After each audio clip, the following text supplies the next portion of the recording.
کشمیریت کو زندہ کرنے کا خواب دیکھنے والا، جموں کشمیر کے لوگوں کے حق کی آواز بننے والا، بے باکی، بے خوف اور زندہ دلی کی پہچان، کشمیری پنڈت سمپت پرکاش کون تھا جس کی وفات جموں کشمیر کا وہ نقصان ہے جسے بھرا نہیں جا سکتا؟ تفصیل سے جانیے ہمارے ساتھ۔ 10 مارچ 1937 میں کشمیر میں پنڈت خاندان میں جنما سمپت پرکاش، جو کہ جانے مانے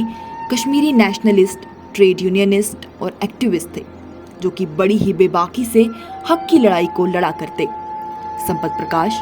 ٹریڈ یونین کے ممبر تھے، جنہوں نے ساؤتھ ایشین ایسوسی ایشن فار ریجنل کارپوریشن میں Jammu Kashmir trade union movement کی نمائندگی کی تھی، لیکن سیاسی تنازعات، جن میں آرٹیکل 370 کا ٹوٹنا اور کشمیر فائلز جیسی مووی کا آنا شامل تھا، ان سبھی کو لے کر اردو اور کشمیری میں دیے گئے اپنے بیانوں کی وجہ سے سمپت پرکاش چرچاؤں میں آ گئے، جس کے بعد سمپت پرکاش اپنے اسی جذبے اور جنون کے ساتھ ایک کے بعد ایک انٹرویو میں آنے لگے۔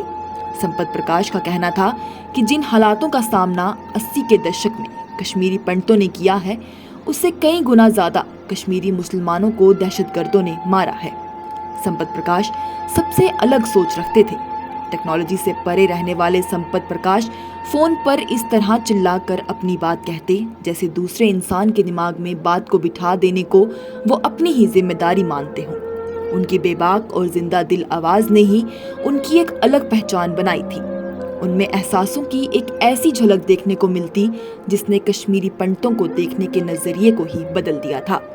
سمپت پرکاش کشمیر کے ماضی، رواج اور سیاست کی ایک پوری کتاب تھے، جنہیں ہر ایک چھوٹی سے چھوٹی چیز بھی بڑی باریکی سے یاد رہتی۔ 1960 اور 70 کے دشک میں سمپت پرکاش نے ہر سرکاری محکمے میں ٹریڈ یونینز کھولے اور سرکاری ملازموں کے کام کرنے اور جینے کے حالاتوں کو بہتر کیا، اور اس کے بعد غیر منظم کارکنانوں کی زندگی بھی بہتر کی۔ اسی دوران انہیں کئی بار جیل بھی جانا پڑا، اور وہاں بھی انہوں نے بڑے تجربے سیکھے۔ ایک بار وہ جیل میں ہی ہندوستان کے پہلے ٹھگ نٹور لال سے ملے، جس نے انہیں اچھی قانونی نصیحت دی، اور 1969 میں سمپت پرکاش بامقابلہ جموں کشمیر معاملے میں سپریم کورٹ کے فیصلے کے بعد احتیاطی نظر بندی کے قانون میں ایک مثال قائم کرنے میں کامیاب رہے۔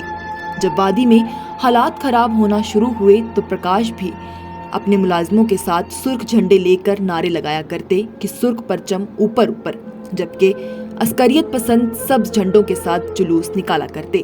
وہیں جب وادی میں حالات زیادہ خراب ہو گئے اور سمپت پرکاش کا وہاں رہنا ناممکن ہو گیا تو وہ وادی سے نکل کر جموں کے لیے آ گئے، لیکن پھر بھی انہوں نے کشمیریوں کے لیے انسانی حقوقوں کی لڑائی نہیں چھوڑی۔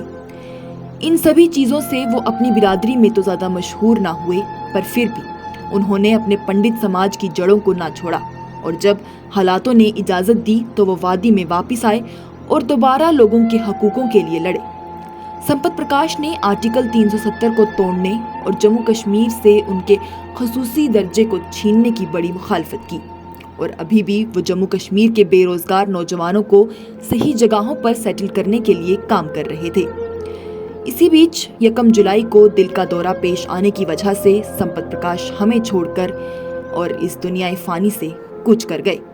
ان کا کشمیر اور کشمیریت کو لے کر دلی پیار یہیں سے دیکھا جا سکتا ہے کہ ان کی وفات کے بعد ان کے گھر والوں کا یہ کہنا ہے کہ سمپت پرکاش یہ وصیت پہلے ہی کر چکے تھے کہ ان کے مرنے کے بعد ان کا کریا کرم کشمیر میں ہی کیا جائے۔ ان کی موت پر جموں کشمیر کے کئی سیاستدانوں نے دکھ کا اظہار کیا اور کہا کہ سمپت پرکاش کی موت جموں کشمیر کے لیے بہت بڑا نقصان ہے، کیونکہ وہ بھی جانتے ہیں کہ جتنی بے باکی سے سمپت پرکاش جموں کشمیر کے لوگوں کے حقوقوں کے لیے لڑتے تھے یا ان کی آواز کو سرکار تک پہنچاتے تھے، اتنا شاید ہی پھر کوئی کبھی بھی کر پائے۔